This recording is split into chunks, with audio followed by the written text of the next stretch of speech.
digamos, al poder despótico, ¿ya? O al despotismo. Ya. El poder político, realmente el libro se llama así, segundo tratado sobre el gobierno civil. El poder político es el gobierno civil, ¿ya? A ver, ¿por qué hace esta diferencia? Porque aquí está la monarquía anterior, o sea, lo que está, la lucha que tenemos Guillermo de Lora en la guerra civil, ¿ya? Y también aquí. O sea, él está como buscando una especie de equilibrio entre el poder paternal y el poder despótico. O sea, cómo no caer. Si quieren, es una especie de término medio. Ahora, lo que es interesante desde mi punto de vista es que la definición del poder político es que acá los hijos en relación a los padres todavía no tienen propiedad.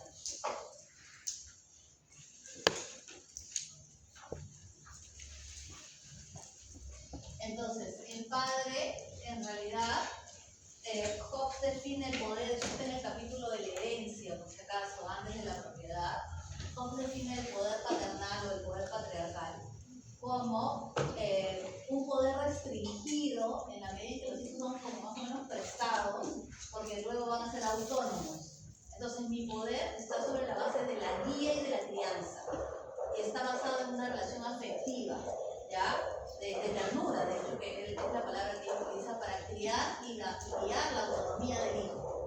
Entonces, ¿por qué el poder paternal no puede ser poder político? Y eso evidentemente es contra Hitler, contra la idea de que todos somos hijos del rey o somos hijos del príncipe. Es que no puede ser igual porque las otras personas en una sociedad, en una chivitas, tienen autonomía moral, tienen capacidad de elegir, tienen una vida en la que pueden tomar decisiones sobre su propia propiedad. En cambio, en el poder paternal no hay ni propiedad ni todavía ejercicio racional de la libertad. Entonces, la actitud o la virtud de un padre que efectivamente tiene poder es un poder que acompaña. Entonces, no hay propiedad y no hay un ejercicio de libertad. ¿Tiene poder el padre sobre el hijo? Sí, pero es un poder restringido. Es un poder limitado. Dura una etapa, supone una relación de amor, supone una relación de dedicación. Es desigual, porque como está basada en el amor, el padre puede dejar de dar todo por el hijo, incluso, ¿ya?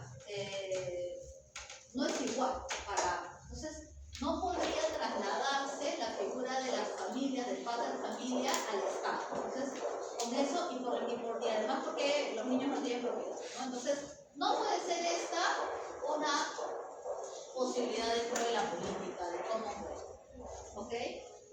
Y la segunda, porque digamos, esta no alcanza, es muy limitada para ser poder político.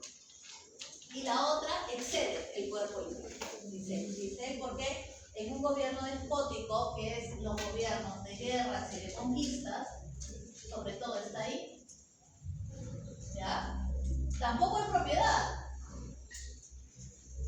porque a las personas se les quita sus territorios, se los invade, ¿ya? Y la persona accede porque tiene miedo a no vivir, tiene miedo a morir. Entonces, es un tipo de poder que no es político y que excede el plano político porque tampoco hay propiedad y tampoco hay libertad. Entonces, lo que ha hecho Locke aquí es poner en claridad que el poder político supone ciudadanos racionales, libres, es decir, con derechos naturales, y que voluntariamente, en la medida que son libres, voluntariamente van a ceder parte de esa libertad para salir del estado de guerra. ¿Okay? Van a renunciar no a toda su libertad, nunca renuncian, van a renunciar a una parte de su libertad. ¿A cuál parte de su libertad van a renunciar? La defensa propia.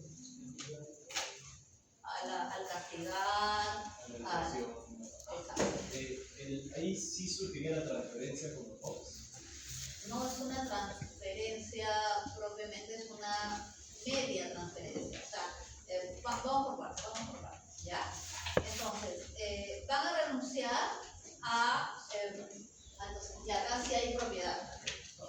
Sí hay propiedad. Nuevamente, los derechos naturales voy a ceder derechos. Quizás no habría transferencia porque en la figura de Locke no se delega a un soberano. Más bien al contrario, la base de la soberanía es la voluntad pública que delega ciertas funciones, esencialmente la defensa de la propiedad privada de los ciudadanos, al Estado fundamentalmente que se recoge en una constitución, un cuerpo de leyes, ¿no? Pero no hay un soberano en el legislativo ni en el ejecutivo. Esa figura hay una. Sí, o sea, ¿a qué renuncias? A defender con tu propia a tu autodefensa. Y el Estado se consagra, el principio fundamental de un Estado o la ley suprema del Estado es defender los derechos naturales de sus ciudadanos. Pero no están por encima de la ley. No, nadie está ahora por encima de la ley. De hecho, que el pueblo es lo más supremo, el poder supremo es el Commonwealth, el poder del pueblo. ¿Ok? Entonces, renuncias al castigo, renuncias a hacer la guerra, renuncias a la paz. En el absolutismo no, en el absolutismo hobbesiano transfieres completamente todo, ¿no? No hay o sea, hay poder común que elige al monarca, que elige al soberano, pero propiamente no hay libertad frente al monarca. Por eso tú no puedes desobedecerlo, tampoco puedes hacerle juicio al monarca. Tampoco tienes que aceptar, el monarca es juez y parte, ¿no? El monarca te puede decir ya, que te sales de ahí, que este terreno ahora lo vamos a hacer tal cosa. Tú aceptas, o sea, en cambio en Locke si vamos a tener la idea de que nadie está por encima de los derechos naturales y por eso tú te puedes defender.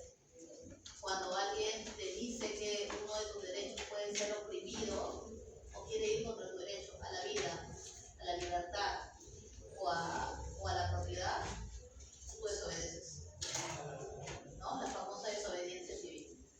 Ok, entonces vamos a ceder. ¿Cómo vamos a ceder? Lo primero, acá otra vez aparece, primero hay dos momentos de esto, uno que es más el ejercicio racional que Locke le pide a los individuos y otro es la forma institucional, y ahí volvemos a la forma del Estado de alguna manera platónica, ¿no? En términos de el ejercicio racional, ¿ya? Que es aquello, como les estoy diciendo, más relacionado al individuo, entonces yo reconozco que lo que tengo que hacer es privar mi libertad. Privar mi libertad en el sentido de no me voy a defender con mis propias fuerzas. Renuncio a mi defensa, ¿ya? Y lo segundo que me parece sumamente importante, porque a veces uno lee a Locke y no se da cuenta, es desear, ¿ya?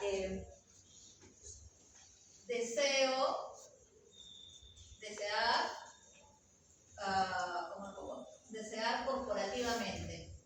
Es decir, mi razón me lleva a comprender que el poder común es bajo mi interés de utilizar mi fuerza, mi autodefensa, y segundo, tengo voluntad para trabajar en comunidad. O sea, quiero convivir con esta gente y quiero llegar con esta gente a, palabra clave, consensos. Estoy dispuesto a consensuar. Y aquí aparece, ok, podemos llegar a una concepción mínima de justicia. ¿Sí? Esa concepción mínima de justicia no es de todos, es de la mayoría, por si acaso, ¿no? Es de la mayoría. No todos, no vamos a ponernos de acuerdo todos, pero que la mayoría esté de acuerdo es suficiente para eso. Entonces, esto tiene que ver más con el comportamiento de los miembros del poder común o de Commonwealth, ¿ya?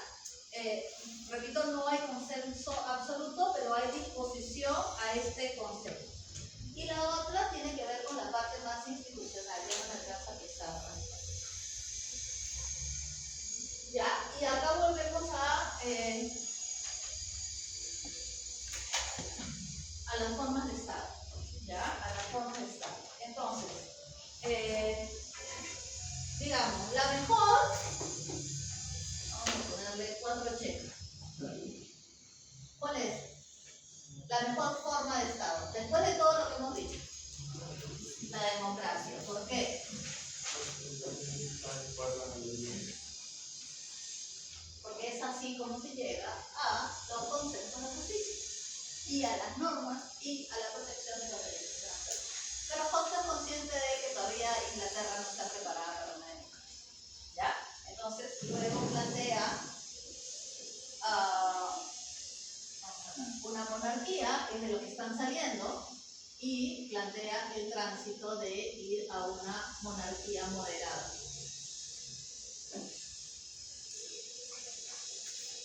Esta es la que va a elegir, ¿ya? Y evidentemente, digamos, que no lo acepta es el despotismo. Y la monarquía no, porque también es paternalista, ¿ya? O sea, de hecho que de estas dos no. Pero entonces está entre democracia y monarquía, y acepta el tránsito de monarquía moderada. Ahora, hay algo interesante que dice que todas pueden ser potencialmente tiranías. Advierto, pueden convertirse en tiranías. ¿Cuándo se convierten en tiranías? Cuando los que gobiernan pueden ser los del legislativo, pueden ser los mismos ciudadanos, pueden ser los del ejecutivo, solo buscan la ambición y sus propios beneficios. Es decir, solo buscan dañar o ir contra los derechos naturales de las personas para beneficiarse. Si alguna de las formas de gobierno adquiere un carácter de tiranía, nuevamente defiéndete, porque esto no es poder común. ¿Ya? Defiéndete, revolución, rebelión. O sea, todo el tiempo le está diciendo al lector disolución del gobierno cuando no cumple su propósito. Y el cumplimiento del propósito de un gobierno bueno y adecuado es la soberanía, la soberanía entendida en la defensa de los tres bienes naturales. ¿Ok? Ahora, vuelvo sobre el despotismo un poco. ¿Cuál es la diferencia entre despotismo y tiranía? La tiranía es más un comportamiento en la forma de gobierno que va quitando, es bien interesante mirarlo en nuestro contexto, que va quitando el poder de la ciudadanía hasta tal punto de tener un gobierno completamente frágil donde no se pueden apreciar fácticamente el derecho de la libertad, el derecho de la vida y el derecho de la propiedad como bienes inalienables. ¿Ya? Sí, también para Locke el poder absoluto despótico es arbitrario, y es arbitrario precisamente porque rompe el pacto social, rompe el conjunto de leyes, y en lugar de eso impone su voluntad arbitraria, su voluntad sobre la sociedad. Efectivamente, o sea, ¿cuál es la diferencia entre despótico y tirano? ¿Ya? Como les digo, el tirano es una actitud que puede estar en cualquier gobierno y hace que ese tipo de gobiernos dejen de tener forma democrática o forma oligárquica y terminen siendo todos despóticos. Por eso estos son los que él no quiere. ¿Ya? Miren, o sea, si volvemos a Platón, con los que yo empecé el curso de la introducción, ya hicimos el giro. O sea, ya estamos en otro momento de la historia. ¿Ya? Ahora, hay varias formas de Estado. Lo que más teme Locke, lo que menos quiere, es volver a poderes despóticos, ¿no? Pero vuelvo a decir, la conquista, la guerra, son poderes despóticos.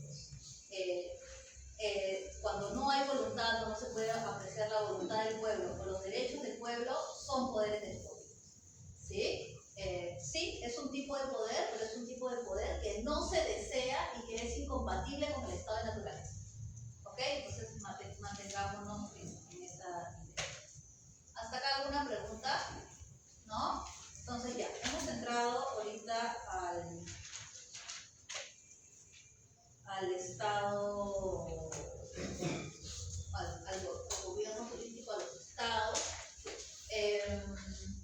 Y a partir de aquí, teniendo ya la monarquía moderada, él va a decir que esa monarquía moderada va a tener, digamos, 3 instancias de poder. Vamos a ir viendo cómo el poder se divide, se separa, se comparte. O sea, nadie tiene el poder absoluto, ¿ya?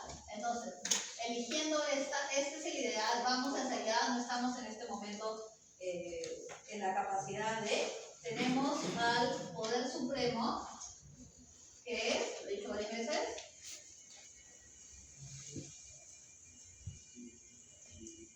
el Commonwealth, que elige una serie de representantes que es el legislativo, ¿ya? Y es un poder representativo. Y que se van a encargar de las leyes. Y dirime, hace las leyes para que exista un poder ejecutivo, que por ejemplo, acá está el monarca, y un poder federal. En este momento están divididos, es como el Ministerio de Relaciones Internacionales esté dividido del Ejecutivo, ¿ya? Del resto del ministerio, pero ahora están unidos. Entonces, hay 2 tareas de este poder. O sea, el poder supremo, que es el poder de la comunidad política, es el que tiene, de hecho que Locke lo llama, es un poder sagrado. Voy a poner sagrado en comillas otra vez bajo la retórica de que es divino porque es naturalmente divino, ¿ya? Es decir, no puede alterarse y es el que tiene en el fondo, es el beneficiado de los derechos de la naturaleza, los 3 bienes inalienables, ¿ya? Ahora, pero tiene una tarea que no solo es delegar su libertad al legislativo que va a armar las leyes, sino también subvencionar. ¿Ya? Aparece nuevamente, tienes propiedad, fijo, porque va a ver cómo este aparato que estamos construyendo se va a alimentar, ¿ya? Se va a enriquecer, va a hacer las leyes. Entonces, el poder legislativo aparece por el poder supremo para escribir y establecer las leyes de esta comunidad política. Pero es interesante este poder porque es limitado en el tiempo. O sea, el legislativo aparece, hace las leyes y luego se va. No es un poder que permanece. De hecho, que el ejecutivo también. El ejecutivo está para cumplir lo que las leyes establecen. Y también, si el legislativo lo ve conveniente, también podría cambiar, ¿ya? Y entonces, a partir de esta armazón, de este cascarón, Locke empieza a hacer una serie de relaciones posibles que hay entre el ejecutivo y el legislativo. El ejecutivo se va a encargar sobre todo de la seguridad interna bajo el cumplimiento de las leyes y el federal se va a encargar de la seguridad externa. No podríamos decir bajo el cumplimiento de las leyes porque no hay leyes entre estados todavía, ¿ya? Entonces, en el caso del federal, lo que manda más es la actitud diplomática de quienes están dentro del poder federal, porque tienen que saber negociar. ¿Ya? Son personas más virtuosas que saben leer. Dice, ¿no? El poder federal es como un poder discrecional, que se da cuenta cuando se hace la guerra y cuando firmamos la paz, cuando negociamos. Es un poder de discreción, es un poder de racionalizar. No hay ley, propiamente hay virtudes políticas. ¿Ya? En cambio, el ejecutivo sí es un poder que tiene que ser guiado por la ley. Y la particularidad de este ejecutivo es que va a monopolizar la fuerza, igual que el Locke, pero sobre las leyes que el legislativo establece. ¿Sí? O sea, son las leyes aquí las que mandan. Entonces, a partir de esto, Locke va diciendo qué es lo que no puede hacer el ejecutivo, porque su preocupación, como les digo, es todo el rato limitar el poder. Entonces, por ejemplo, cuando él dice, cuando lean la ley no pueden tener otro fin que la ley misma. Toda ley tiene que estar, o toda acción del Ejecutivo tiene que estar centrada en la defensa de los derechos inalienables.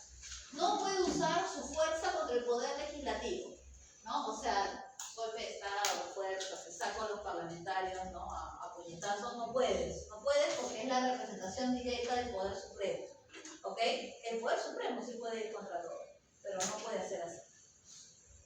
Lo que sí tiene el Poder Ejecutivo, y esto en términos de filosofía del derecho es toda una discusión desde Locke, es lo que se llama la prerrogativa, ¿ya? ¿Alguien entiende de qué hablamos cuando hablamos de prerrogativas políticas? Son como potestades especiales que tienen algunos funcionarios. A falta de ley, el Ejecutivo puede interpretar la ley y establecer pequeñas consideraciones, digamos, artículos, protocolos para que la ley exista, como proyectos ley, ¿ya? Pero más que proyectos ley que tengan que ser defendidos dentro de un parlamento, los establece él. ¿Conocen alguno? Por ejemplo, ¿cómo se llama? ¿Cómo se llama el presidente que estuvo entre Vizcarra y Castillo? Sagasti. Ya, Sagasti, pues, ¿no? Sagasti tuvo varias prerrogativas en su gobierno. Interesantes, por ejemplo, ¿no? O sea, la cantidad de personas que estaban en el proceso de juicio en pandemia por jubilación, él hizo la prerrogativa para jubilación adelantada o jubilación pagada, ¿no? A todas estas gente. O sea, tuvo varias cosas así, ¿no? El indulto, por ejemplo. El indulto presidencial. El indulto presidencial también es una prerrogativa. O sea, la manera como discrecionalmente puedes analizar la ley en la medida en que la ley no ha especificado cómo hacerlo, ¿ya? Pero igual lo que hace Locke es discutir los límites de la prerrogativa, ¿ya? Entonces, detrás de esto, acá nos termina la cosa. Ahora, en este armazón, él dice, ya, si bien este es el Poder Supremo, y elige a los representantes para que hagan la ley, y el poder se va diluyendo en la medida en que él usa la fuerza y la ejecución de las leyes, y él la fuerza para afuera, acá lo que hace esta comunidad ciudadana es le declara su obediencia. ¿Sí? Ya volvió Hobbes. No, es una obediencia, digamos, es un respeto. Soy fiel al Ejecutivo. Soy fiel al Ejecutivo. Acuérdense que no estamos eligiendo al Ejecutivo. Ya no piensen así como en el siglo XXI. No estamos eligiendo al Ejecutivo. El Ejecutivo se pone ahí. Pero, si se dan cuenta, es una delegación parcial. O sea, para empezar, no todos tienen un poder absoluto. Este tiene solo un poder para las leyes, este tiene un poder para la fuerza, este tiene un poder para otro tipo de fuerza sin ley, pero en relación a las discusiones de ley de otros países, acá hay obediencia, pero sí tiene el poder en relación a los derechos fundamentales. O sea, el poder se va distribuyendo. No teníamos eso en Locke. La idea central de todo este armazón que se construye solo está para defender los derechos fundamentales. Igual, así como el Ejecutivo no puede ser arbitrario, el Legislativo tampoco puede ser arbitrario, dice Locke. O sea, por ejemplo, porque seas el Legislativo no puedes apoderarte de la propiedad de otros. Porque seas el Legislativo no puedes transferir o delegar. No vamos a hacer estas leyes, se las vamos a dar al Ejecutivo para que las haga. No puedes. O sea, porque tu poder justamente es hacer las leyes. ¿No? El Ejecutivo dice, ya, yo voy a hacer esta ley. No puedes hacer. Porque el pueblo te ha concedido a ti la posibilidad de hacer las leyes y no transferir tu poder. No puedes hacer leyes extemporáneas, porque como eres intermitente como poder, solo tienes que hacer las leyes de aquello que se te está exigiendo, ¿ya? El legislativo para Hobbes se construye y se deshace, dependiendo de las temporadas de ley. Entonces construye la ley y después se puede ir, que ya tiene la ley, han debatido, discutido y han llegado a una ley aprobada. Y esa se la dan al Ejecutivo para que la establezca. ¿Ya? El legislativo todavía no es una fuerza permanente en Locke y se deja ver en el texto.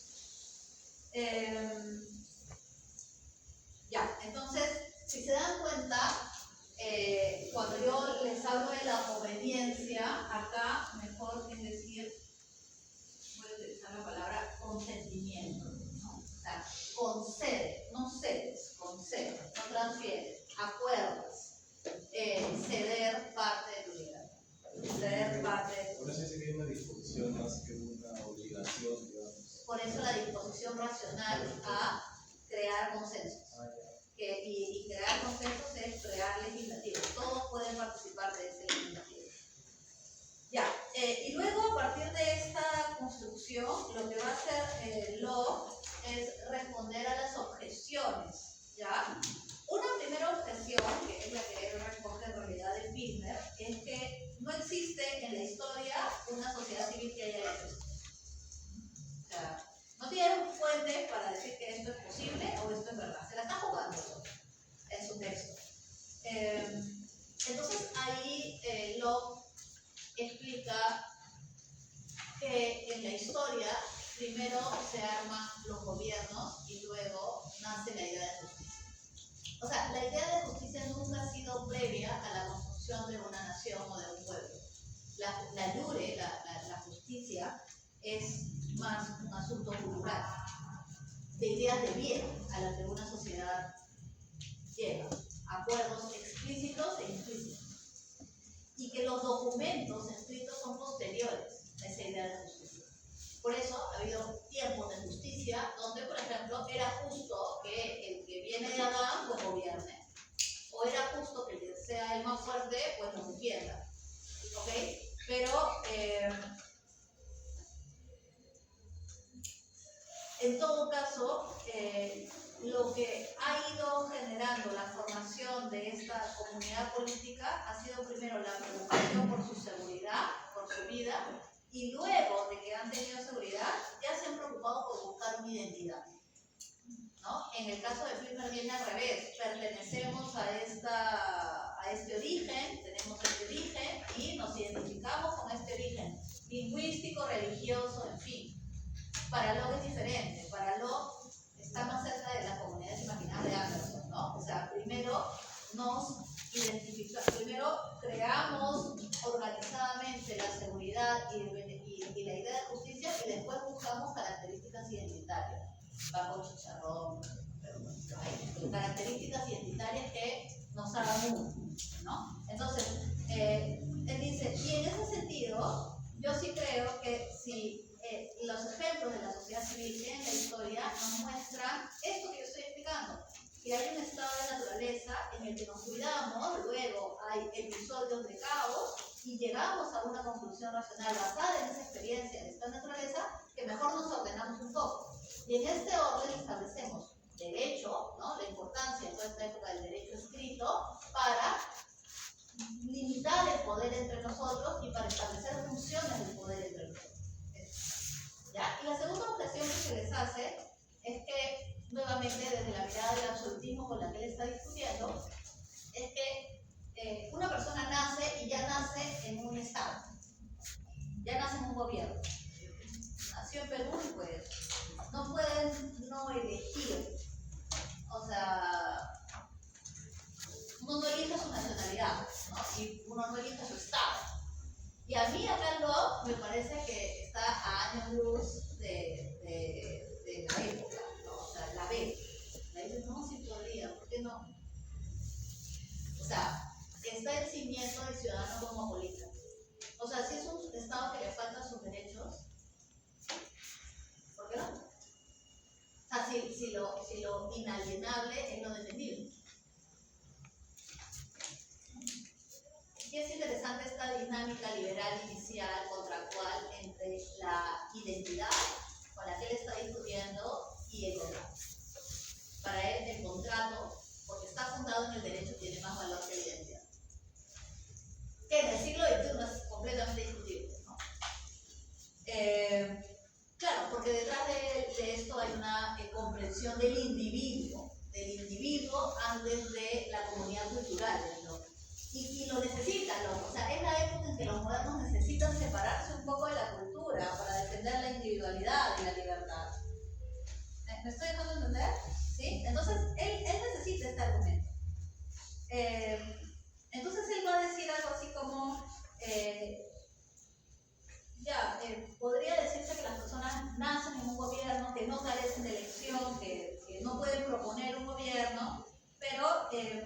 incluso las monarquías son legítimas, o sea, que exista alguien que sea nuestro monarca es porque el pueblo lo quiere así. Hay un ejercicio de libertad permanente en las personas de mantener a alguien en el poder o querer sacarlo.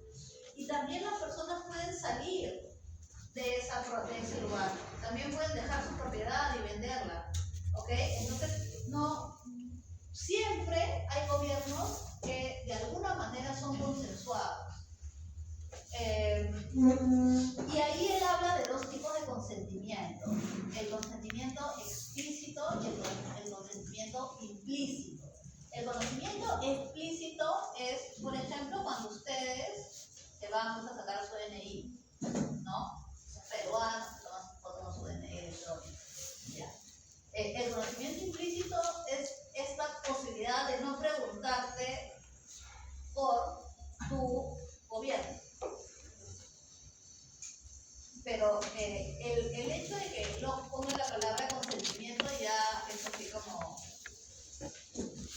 discutible, ¿no? O sea, bueno, pero entonces ¿qué tengo que pensar? O sea, de hecho dice, bueno, un hijo puede heredar la tierra de su padre, pero también está en otro escenario político, el monarca es un déspota, y puede ver si quiere rendirle obediencia o no. Porque si está faltando a sus derechos naturales, yo no voy a ir a la guerra que tú quieres que vaya. ¿Ya? Y aquí está esa idea importante de la desobediencia civil. ¿Ya? Entre el consentimiento explícito y el consentimiento tácito. ¿Tácito es o implícito? Tácito. ¿Ya? Entonces, nuevamente, son dos objeciones que tiene Hobbes en la construcción de Hobbes. Locke en la construcción de su Estado, la idea de que nunca han existido estados que tengan una idea de justicia consensuada, y la segunda de que todos nacemos ya en estados, que esto de que tú puedas elegir tu estado y tus normas y el consenso es un mito. Locke dice, bueno, o sea, si yo estoy partiendo de esto, que es lo más importante en lo que es el poder supremo, yo sí tengo criterios para, que son criterios contra un gobierno despótico, para que esto sea de alguna manera disuelto. ¿Sí? Los criterios, evidentemente, la violación de mis derechos naturales o mis derechos fundamentales, resolvemos, que no existan medios legales suficientes, y entonces ese estado sea muy frágil, y la opresión sistemática de este gobierno. Por eso digo que en el Perú ni siquiera hay liberales.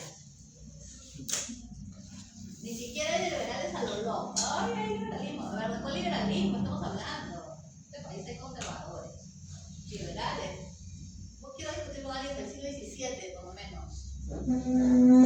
O sea, esa desobediencia es cuando tú te das cuenta de que faltan los derechos fundamentales. ¿Ya? Opresión sistemática, vulneración de los derechos de naturaleza y leyes que no están vinculadas al bien común. Así de abstracto y así de interesante. Y esto, ¿no? Estos criterios de cómo vigilamos esta situación, le dicen a Locke el derecho a la rebelión o a la revolución, o el derecho de resistir, el derecho de disolver ese gobierno, porque ese gobierno, de cierto modo, no me representa. Tiene una frase linda en el capítulo al final, creo que entre 18 y 19 debe ser, que dice: el pueblo tiene el deber de rescatarse a sí mismo cuando no funciona el gobierno legítimo.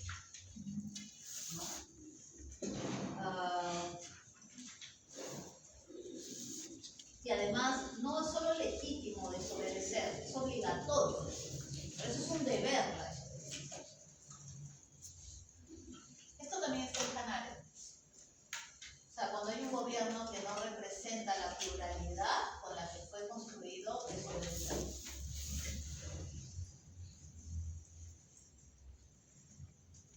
La desobediencia obediencia es obligatoria para el otro. En Hobbes es todo lo contrario. El monarca, el soberano, dicta la ley, dice juez y parte, y uno no desobedece, uno asume que, pero hay hacia el final de Leviatán, el derecho a la vida sí es superior a las normas del Estado. O sea, chequen esa parte, no está en una línea. Entonces, el problema de la desobediencia, y Hobbes y Locke es consciente de eso, es que nos vuelve al estado de guerra. Pero, si esto no está cumpliendo su tarea, que es la defensa de los derechos fundamentales, ya también era estado de guerra. O sea, el estado de guerra es posible siempre. Aún así, tengamos estado. Esa es otra característica que no tiene el absolutismo. O sea, en Hobbes, la soberanía absoluta permite que no haya otra vez estado de guerra. Pero Locke, desde la idea del poder supremo del pueblo, sí está diciendo, oye, pero si esta persona no cumple, se enriquece, tiene alma tiránica a lo Platón, pues sí, seguimos en estado de guerra, no lo superamos. Y el estado de guerra responde porque te corresponde, estás obligado a defender tu vida, la de tus hijos, la de tu familia, la de tu propiedad, y entonces volvemos al caos.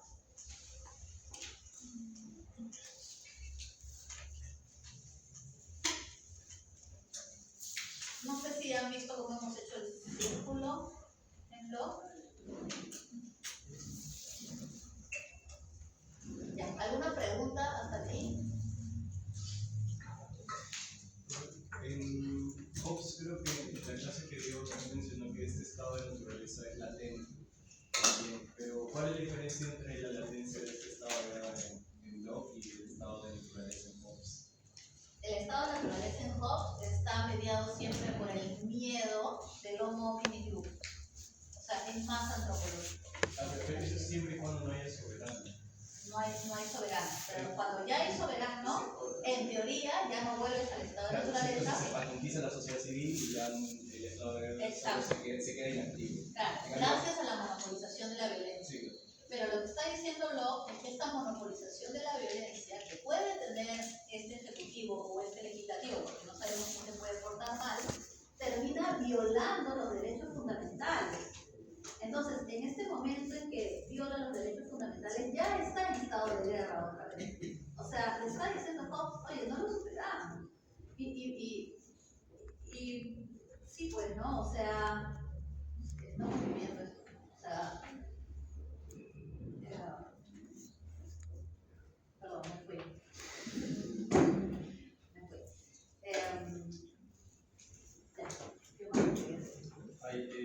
Entonces se hace patente el estado de guerra de Locke cuando, o bueno, también se podría hacer patente en Hobbes, en la medida en que el soberano también sea tiránico. O incluso. Por eso les digo, en el capítulo 20 o 21 de Leviatán, no me acuerdo exactamente cuál, la lectura que está ahí, él habla del derecho a la vida y la posibilidad de defenderse de algún gobernante que reprima su derecho a vivir, ¿ya? Pero lo dice en una línea, pero en la línea siguiente dice que ninguna ciudadanía o ninguna sociedad civil tiene derecho a la rebelión. Creo que Hobbes está todavía en una contradicción, o sea, no supera porque, claro, bajo su razonamiento no puedes tener derecho a la rebelión, porque si no volvemos al estado de guerra. Acá volvemos al estado de guerra cuando otra vez los criterios y la construcción del estado de paz se pone en juego. Pero aquí también, o sea, para Locke, que un estado no perdure es la culpa de los gobernantes. Y de la sociedad civil si deja que esos gobernantes hagan con nosotros lo que quieran. O sea, el contrato social exige que tengamos obligaciones permanentes. Por eso Locke está apostando por una democracia a pesar de que sus condiciones políticas históricas no son para una democracia. O sea, ahora podemos hablar de derechos, o sea, ¿no? Locke dice, si tu gobernante es una guerra con la que tú no estás de acuerdo, tú te puedes oponer. Y lo tenemos, o sea, nosotros tenemos objeciones de conciencia como derecho. Como impuestos, pues. Estamos en guerra con Ecuador, no pago ningún impuesto. Porque el 32% iba pues a la guerra con Ecuador. Lo quiero. No, pero está faltando. O sea, son derechos.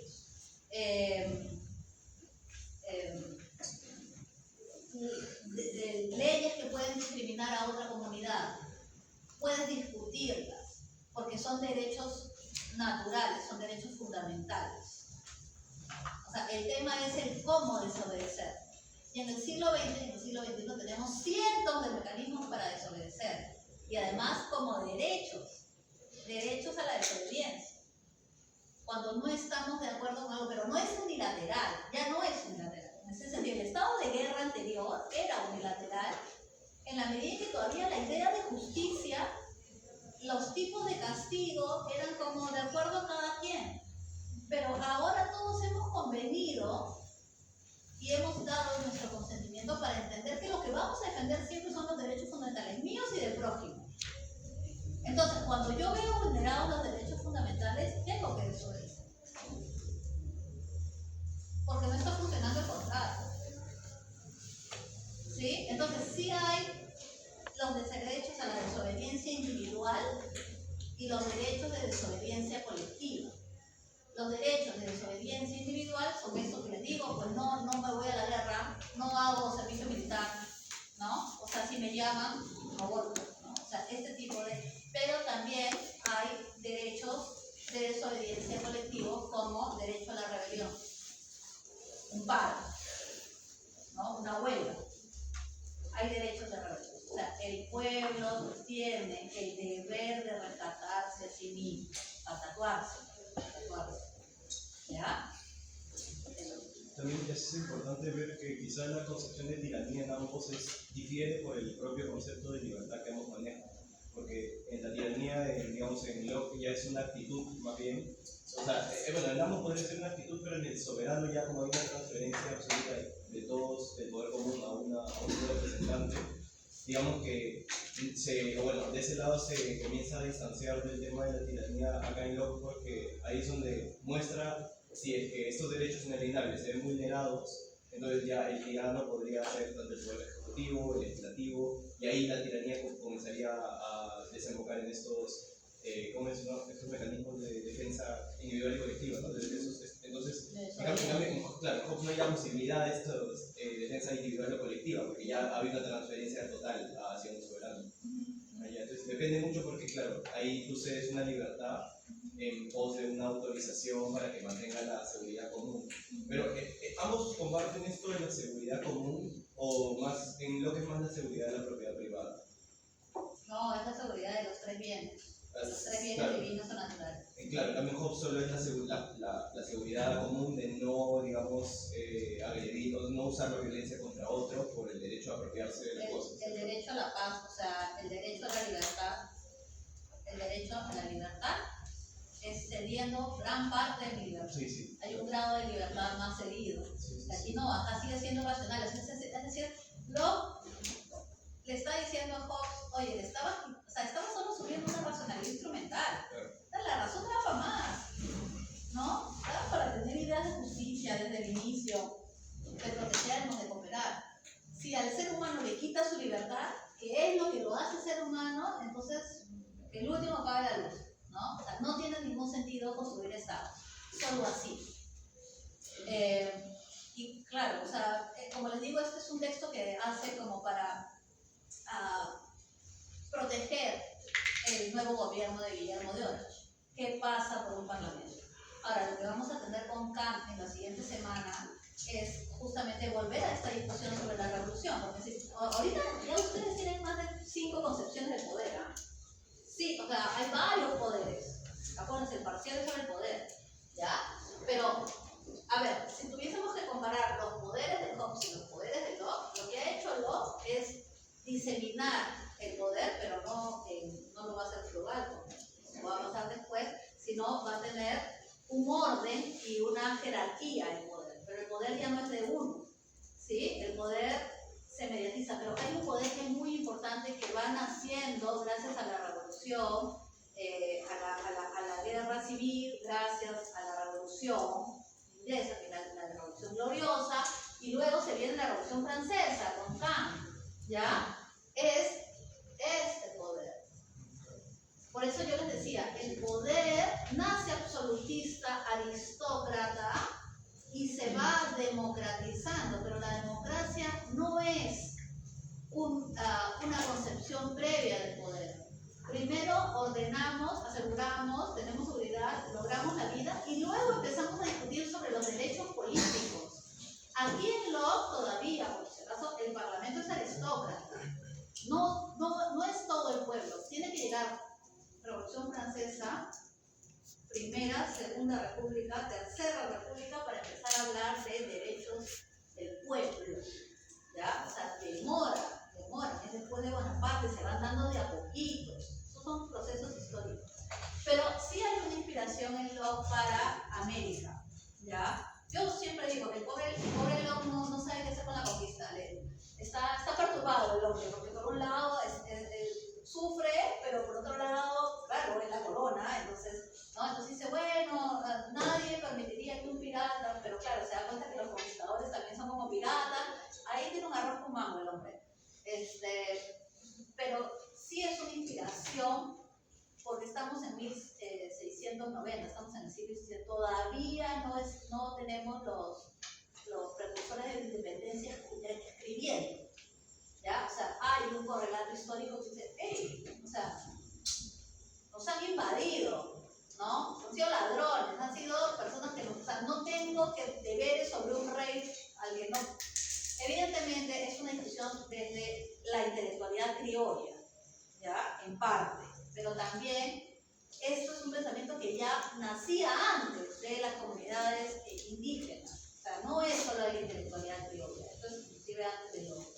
Entonces, también creo que es una discusión que ayuda a pensar la necesidad de desobedecer, porque algo que ofrece Locke es, que creo que es importante, ¿no? Que es el reconocimiento de derechos para los cuales toda una comunidad está dispuesta a dar su vida y regresar a un estado de guerra y a cooperar.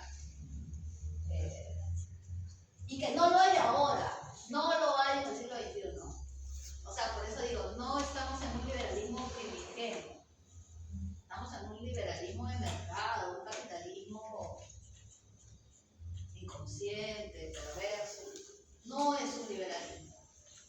Ni el padre del liberalismo lo compartiría.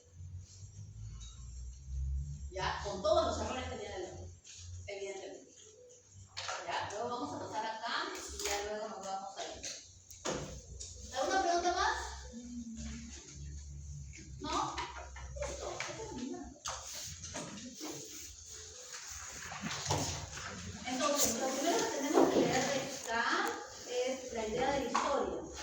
Sí, la idea de una historia universal.